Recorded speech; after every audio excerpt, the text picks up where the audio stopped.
6 साल से दिल्ली में नरेंद्र मोदी जी की सरकार है और 6 साल से ये सरकार गरीबों पर, मजदूरों पर, किसानों पर एक के बाद एक आक्रमण कर रही है।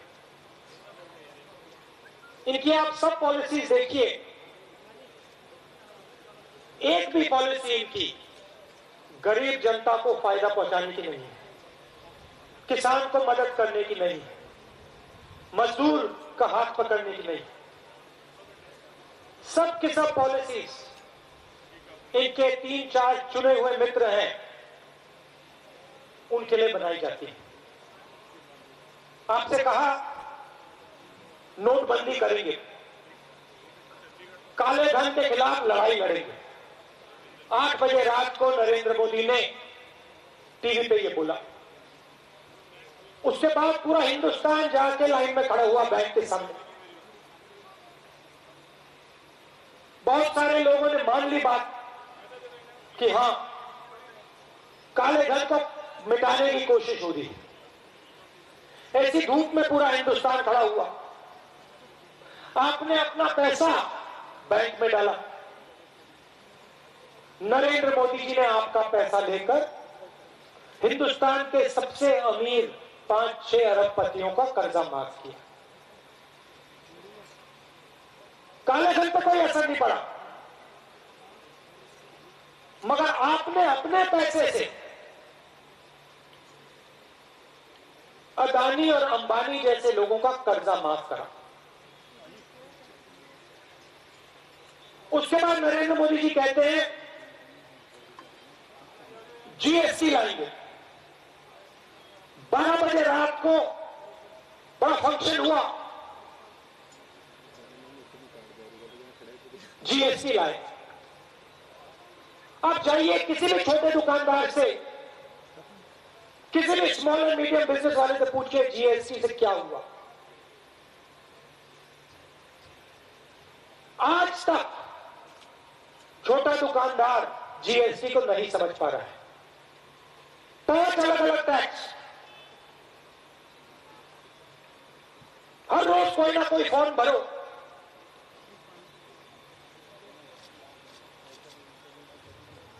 अदानी जी, अंबानी जी,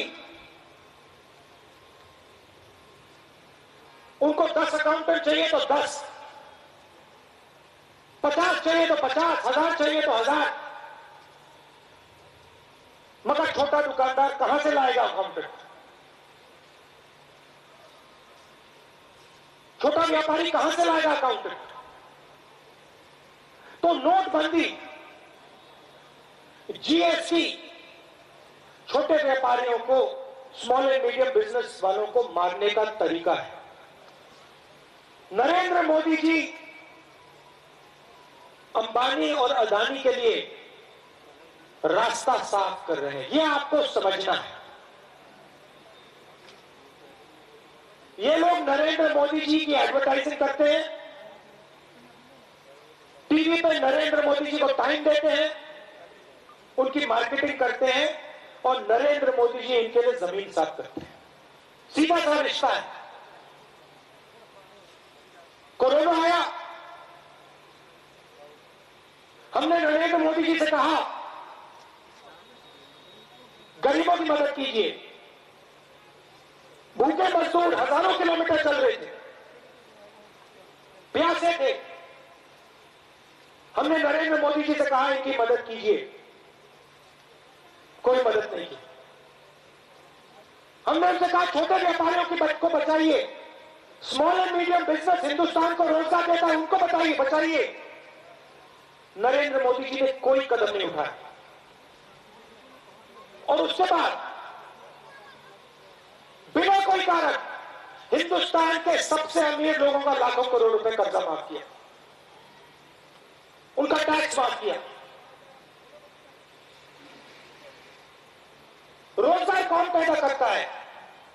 रोजगार अंबानी जी, अदानी जी पैदा नहीं करते हैं। रोजगार छोटे बिजनेस वाले पैदा करते हैं, मिडिल साइज बिजनेस वाले पैदा करते हैं, दुकानदार पैदा करते हैं। इनको नरेंद्र मोदी जी ने खत्म कर दिया है। और आप देखना, मैं आपको गारंटी देके कह रहा हूं, आने वाले समय में ये देश अपने युवाओं को रोजगार नहीं दे पाएगा, क्योंकि नरेंद्र मोदी ने रोजगार दिलवाने का सिस्टम नष्ट कर दिया है, खत्म कर दिया है। नोटबंदी के बाद, जीएसटी के बाद, कोरोना के बाद, अब नरेंद्र मोदी जी जो हमारा फूड सिक्योरिटी का सिस्टम है, जो देश को भोजन दिलवाने का सिस्टम है, उसको नष्ट करने में लगे। मैं आपसे पूछना चाहता हूं, कोरोना फैल रहा है, लोग बीमार हो रहे हैं, हर परिवार में कोई ना कोई बीमार हो रहा है। ये जो 3 कानून लाए हैं, इनको लाने की क्या जल्दी थी? इनको अगर लाना ही था 6 महीने बाद, 1 साल बाद क्यों नहीं लाए? जल्दी किस बात की? कोरोना के समय क्यों? इसका कारण है क्योंकि नरेंद्र मोदी सोचते हैं कि अगर हिंदुस्तान के किसान और मजदूर के पैर पर कुल्हाड़ी मारे, कोरोना के समय अगर मारे, तो किसान और मजदूर घर से नहीं निकल पाएगा, मीटिंग नहीं कर पाएगा, लड़ नहीं पाएगा। इसीलिए कोरोना के समय नरेंद्र मोदी ने ये काम किया है। किसके लिए किया है? अंबानी और अदानी के लिए किया है। क्यों किया है? जमीन साफ करने के लिए। देखिए, मंडी का सिस्टम है, फूड प्रोक्योरमेंट का सिस्टम है, पीडीएस का सिस्टम है। इस सिस्टम में कमियां हैं। इस बात को मैं भी मानता हूं, अमरिंदर सिंह जी भी मानते हैं, कांग्रेस पार्टी भी मानती है। इस सिस्टम को मजबूत करने की जरूरत है और मंडियां बनाने की जरूरत है। एमएसपी को गारंटी करने की जरूरत है। किसानों को इंफ्रास्ट्रक्चर देने की जरूरत है, साइलोज बनाने की जरूरत है और मार्केट बनाने की जरूरत है। नरेंद्र मोदी वो नहीं कर रहे हैं। नरेंद्र मोदी सिस्टम को मजबूत नहीं कर रहे हैं, आपको और मंडियां नहीं दे रहे हैं, बेहतर पीडीएस नहीं दे रहे हैं। क्योंकि अगर नरेंद्र मोदी बेहतर पीडीएस से एमएसपी गारंटी करें और मंडियां दें, तो अंबानी और अदानी पैसे नहीं बना सकते। नरेंद्र मोदी सिस्टम को नष्ट कर रहे हैं। जैसे जीएसटी से उन्होंने छोटे दुकानदारों को मारा, नोटबंदी से उन्होंने छोटे दुकानदारों को, स्मॉल मीडियम बिजनेसेस को मारा, वैसे ही नरेंद्र मोदी इन 3 कानूनों से किसान और मजदूर को मार रहे हैं, पर गला काट रहे हैं।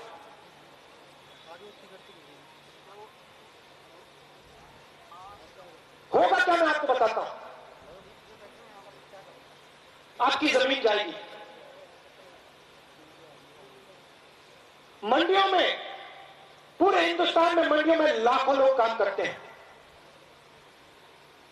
उधर सिर्फ किसान नहीं होते, उधर किसान होते हैं, लोडर होते हैं, मजदूर होते हैं, व्यापारी होते हैं,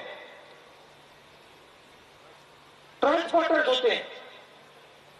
ये सारे के सारे लोग, लाखों लोग, करोड़ों लोग हिंदुस्तान में बेरोजगार होंगे।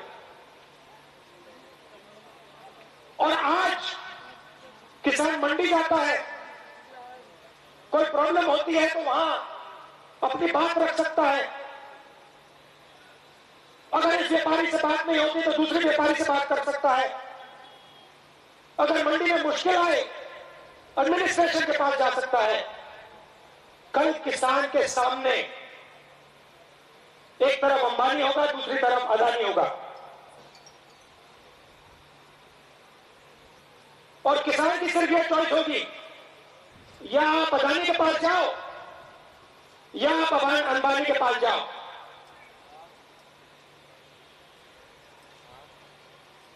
क्या आप उनसे लड़ सकते हो? क्या आप उनसे बातचीत कर सकते हो? क्या आप उनके खिलाफ केस लगा सकते हो? बिल्कुल नहीं। आप नहीं कर पाओगे, आप खत्म हो जाओगे। और ये नरेंद्र मोदी जी का लक्ष्य।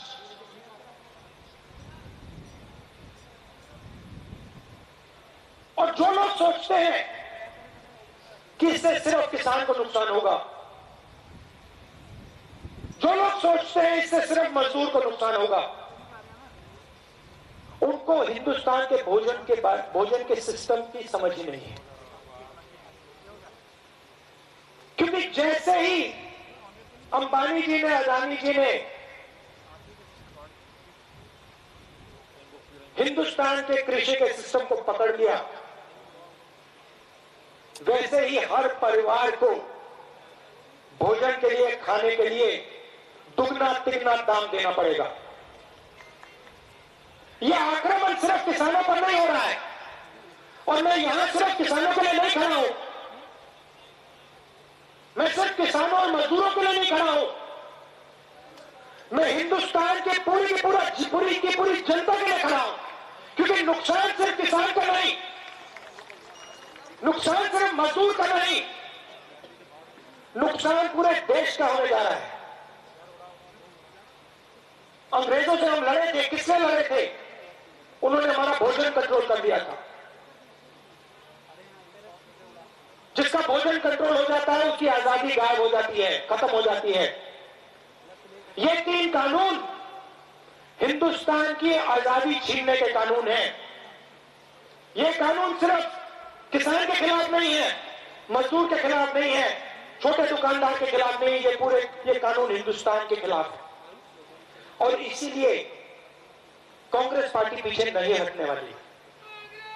और हम, नरेंद्र मोदी जी, आपको समझना पड़ेगा, हिंदुस्तान की किसान की शक्ति, मजदूर की शक्ति आपको हम समझाने जा रहे हैं।